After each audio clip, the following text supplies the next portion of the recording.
Hello everyone, আসসালামু আলাইকুম। আজকে এই বেলটা আমার শ্বশুর নিয়ে আসছে। কালকেও একটা বেল আনছিল, কিন্তু বেলটা ভাঙার পরেই নষ্ট ছিল। তো জানি না যে বেলগুলো আসলে ভাঙার পরে এরকম নষ্ট হয় কেন। ঘ্রাণটা এখন ঠিকঠাক আছে, অত নষ্ট নষ্ট ঘ্রাণ পাইতেছি না। সো চলো এটা বানাই। আমার তো মনে হয় এই বেলটাও নষ্ট। না। বেলটা ভালো। বেলটা তো ভালো। আল্লাহ, আমি চামচ কই আনছিলাম। গাইস চলো তাহলে বেলটা এখন বানানো শুরু করি। আমার শ্বশুর আজকে আইসাই বলতেছে সাথে সাথে যে বেলটা আজকে এখনই বানাবা।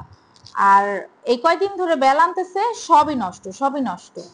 তো আজকে আবার বেল আনছে। গাইস বেলটা হচ্ছে গিয়ে পাইকে গেছে। আর হইতেছে গিয়ে 2 দিন ধরেই সব বেলগুলাই নষ্ট, মানে একটা বেলও খাইতে পারতেছি না। এর জন্য এত আফসোস লাগতেছে। আর বেল কিন্তু অনেক ভালো, জাইনকে বেল খাইতে বলছে ডক্টর। মানে ওকে আমারে প্রতিদিন শরবত করে দিতে বলছে। তো এই জন্য হইতেছে কি আমি ওরে বেল খাওয়াই। আর এখন আমি আমার শ্বশুর শাশুড়ি সবার জন্যই বানাইতেছি। এখন এই জায়গাটায় কি, এটা কি প্রবলেম? এটা মনে হয় ফালাই দিতে হবে। তো এটা আমি ফালাই দিই। গাইস বেল হচ্ছে কি আমাদের সবারই অনেক পছন্দের, কিন্তু আমাদের ভাগ্যটাই খারাপ, কয়দিন ধরে বেল একদমই ভালো পাইতেছি না। তো আজকের এই বেলটা ভালো। তো এটা আমরা খাইতে পারবো ইনশাল্লাহ। আর হচ্ছে কি এখন আমি চিনি দিয়ে দিব, এটা মনে করো যে কসলাবো। কসলানোর পর বেলটা শরবত হবে।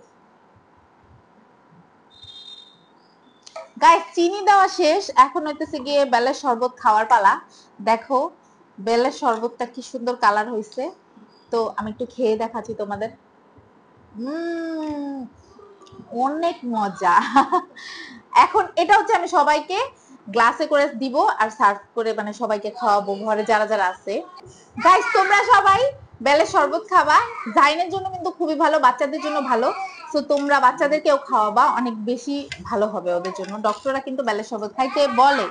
তো দেখো আমি কি করছি, বেলগুলাকে এই যে এখানে রাখছি, মানে যেগুলা ছাবা আর কি। তো এখানে কিন্তু কোনো ছাবা নাই। তো এটা আমরা এখন খাবো। তো সবাই ভালো থাকো, টাটা।